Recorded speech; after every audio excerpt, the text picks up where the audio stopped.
देखिए, जो आज औरंगाबाद के अंदर हमारे पार्टी के महाराष्ट्र के अध्यक्ष इम्तियाज भाई के ऊपर जो कुछ गुंडों ने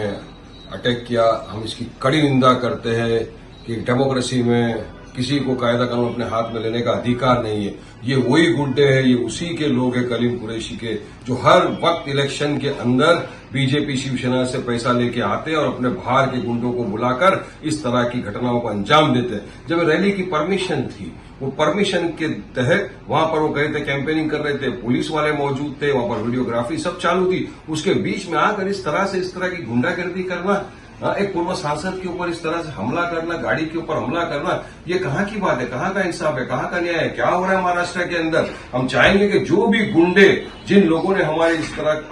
अटैक किया है हमारे पार्टी के वहां के अध्यक्ष पे, उनको पुलिस फौरन हिरासत में ले, उनके ऊपर सख्त से सख्त कानूनी कार्रवाई करे, उनको सलाखों के पीछे डाले और जो भी इसके पीछे उसको भी हिरासत में लिया जाए ताकि गुंडागर्दी बंद हो। देखिए, मजलिस इत्तेहाद मुस्लिमीन डरने घबराने वाली जमात नहीं है। कैंपेनिंग तो हम करते रहेंगे, संवैधानिक तौर से हमारी कैंपेनिंग कर रहे, डेमोक्रेसी के अंदर रहते हैं हम, डरने घबराने का नाम नहीं है। मगर इस तरह की घटनाओं को अंजाम देना मैं समझता हूं सरासर गलत है और इनके खिलाफ सख्त कार्रवाई करना ही चाहिए पुलिस प्रशासन को।